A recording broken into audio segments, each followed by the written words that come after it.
나이가 들면 아는 게 많아질 줄 알았는데 나이가 들면서 알고 싶은 게 많아진다. 나이가 들면 모든 게 이해될 줄 알았는데 나이가 들면서 이해해야 할 것들이 많아진다. 나이가 들면 저절로 어른이 되는 줄 알았는데 나이가 들면서 어른으로 보이기 위해 오히려 긴장해야 한다. 나이가 들면 모든 게 편해질 줄 알았는데 나이가 들면 들수록 더 많이 공부해야 하고 더 많이 이해해야 하고 진정한 어른이 되기 위해 더욱 애써야 한다. 나이가 들면서 짙은 향기보다는 은은한 향기가 폭포수보다는 잔잔한 호수가 화통함보다는 그윽함이 또렷함보다는 아련함이 살가움보다는 묻어남이 질러가는 것보다 때로는 돌아가는 게 좋아진다. 천천히 눈을 감고 천천히 세월이 이렇게 소리 없이 나를 휘감아가며 끊임없이 나를 변화시킨다. 누구나 나이가 들면서 자연히 행복하게 되기를 원한다. 우리의 삶이 햇빛과 장미처럼 아름답고 밝지는 않더라도 우리는 여전히 더 나은 미래를 누릴 수 있다. 이것은 우리가 나이가 들면서 시간이 많이 남지 않는다는 것을 깨닫게 될 때 특히 중요한 사실이다. 우리의 삶의 질을 향상시키고 우리 자신을 행복하게 살릴 수 있는 기본적인 행동이 존재한다. 이번 글에서는 자신의 신체적, 정신적 건강을 유지하는 방법을 중점적으로 다루고자 한다. 우리의 몸을 돌보고 애정을 키우는 것과 같은 필수적인 것들을 강조하고 있다. 물론 그 누구도 아무도 노후를 위한 준비가 완전히 되어 있지 않다는 것은 분명한 사실이다. 하지만 나이가 든다는 것은 어떤 식으로건 항상 우리를 놀라게 한다. 초기의 충격으로부터 회복한 후에는 우리가 행복하게 나이를 먹을 수 있도록 스스로 방향을 전환할 때이다. 이에 도움이 되는 5가지 방법이 존재한다. 나이가 들수록 산을 오르는 것과 같아진다. 산이 높으면 높을수록 오르기는 더 힘들어지지만 그만큼 더 멀리 볼 수 있다. 첫 번째, 행복하게 나이 드는 방법에는 운동만 한 것이 없다. 운동은 나이가 들수록 행복하고 건강한 삶을 살아가기 위한 이상적인 방법이다. 신체 활동은 우리의 행복감을 증진시키는 호르몬 생산을 증가시킨다. 대표적으로 엔돌핀은 잘 알려진 호르몬 중 하나이며 우리의 행복감을 높인다. 또한 운동은 우리의 모든 기관을 건강하게 유지하고 올바르게 기능을 유지하는 수단이다. 그것은 훌륭한 예방책이 될 수 있다. 우리의 뇌도 운동이 필요하다. 독서, 글쓰기, 퍼즐 또는 마음을 자극하기 위한 다른 게임 등 여러 가지 활동을 하면 자신을 되돌아보게 되고 노년기가 되어도 우리의 인지 기능을 유지하는 데에 도움이 된다. 두 번째, 사회적 유대 강화 격리는 어떤 나이에도 좋지 않은 일이다.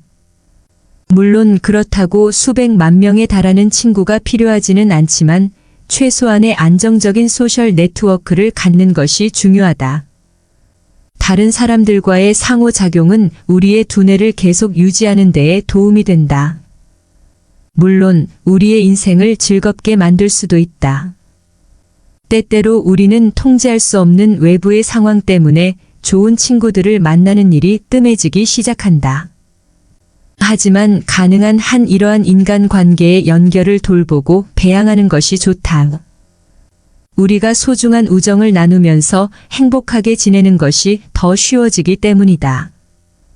우리를 이해하고 우리를 지지하는 특별한 사람들이 있기 때문이다. 세 번째, 세대가 다른 친구를 만든다. 우정은 가장 자유롭고 최고의 형태의 인간관계이다. 우정이란 본질적으로 매우 유연하다. 또래 친구들하고만 우정을 갖는 것에 국한하지 않는 것이 좋다.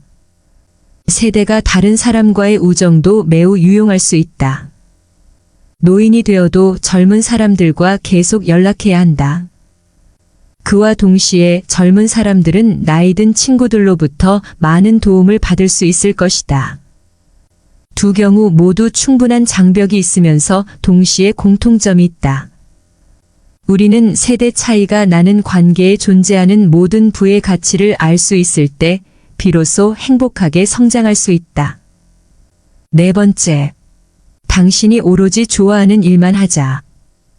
행복하게 그리고 오래 살기 위해서는 우리의 삶의 특정한 영역을 깨끗이 정리해야 한다.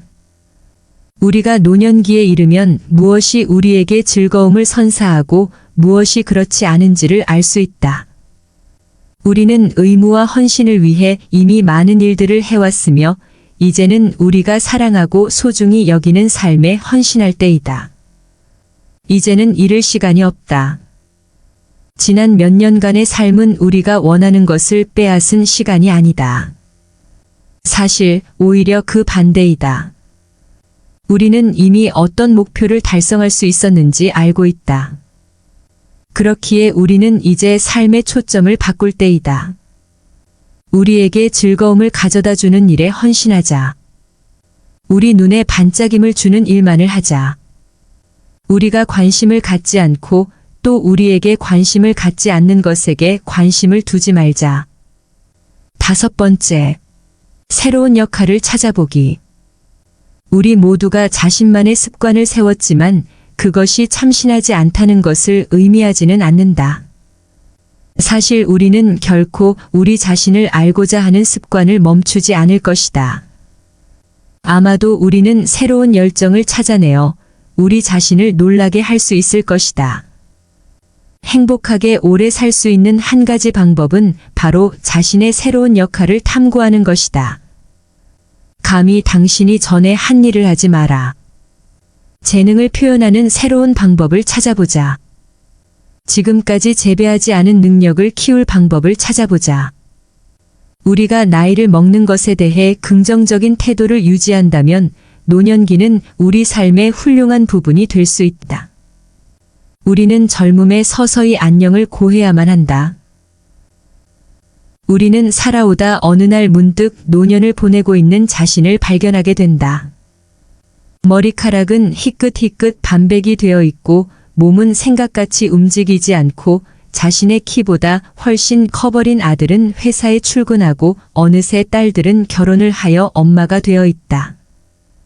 영원히 함께 있을 것 같던 아이들은 하나 둘 우리들의 품을 떠나가고 100년을 함께 살자고 맹서했던 부부는 오랜 세월을 살아오면서 어쩔 수 없이 늙어가는 서로를 바라보며 노년을 보낸다. 가족을 너무 의지하지 마라.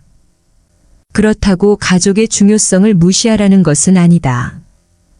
움직일 수 있는 한나 아닌 다른 사람을 의지하는 건 절대 금물이다. 자신의 노년은 그 어느 누구도 대신해주지 않는다. 자신의 것을 스스로 개발하고 스스로 챙겨라. 당신이 진정으로 후회 없는 노년을 보내려거든 반드시 한두 가지의 취미 생활을 가져라. 산이 좋으면 산에 올라. 세상을 한번 호령해보고 물이 좋으면 강가에 앉아 낚시를 해라. 운동이 좋으면 어느 운동이든 땀이 나도록 하고 책을 좋아하면 열심히 책을 읽고 글을 써라. 인터넷을 좋아하면 정보의 바다를 즐겁게 헤엄쳐라. 좋아하는 취미 때문에 식사 한 끼 정도는 걸러도 좋을 만큼 집중력을 가지고 즐겨라. 그 길이 당신의 쓸쓸한 노년을 의미 있게 보낼 수 있는 중요한 비결이다. 자식들에게 너무 기대하지 마라. 자식에게서 받은 상처나 배신감은 쉽게 치유가 되지 않기 때문이다. 부모를 만족시켜주는 자식은 그렇게 많지 않다. 기대가 큰 자식일수록 부모의 마음을 아프게 한다. 자식들의 영역을 침범하거나 간섭하지 마라. 자식들은 그들이 살아가는 삶의 방식이 따로 있다. 도를 넘지 않는 적당한 관심과 적당한 기대가 당신의 노년을 평안과 행복의 길로 인도할 것이다. 악처가 효자보다 낫다는 옛말은 참고 할 만하니 식어가는 부부간의 사랑을 되찾아 뜨겁게 하라. 그리고 이 나이는 사랑보다 겹겹이 쌓여진 묵은 정으로 서로의 등을 씻어주며 사는 것이 아니겠는가? 그래도 자식들을 가까이에 두며 친척들은 멀리하지 말고 진정 마음을 나눌 수 있는 함께 할 것이 있다면 당신의 노년은 화판에 그려진 한 폭의 수채화처럼 아름다울 것이다.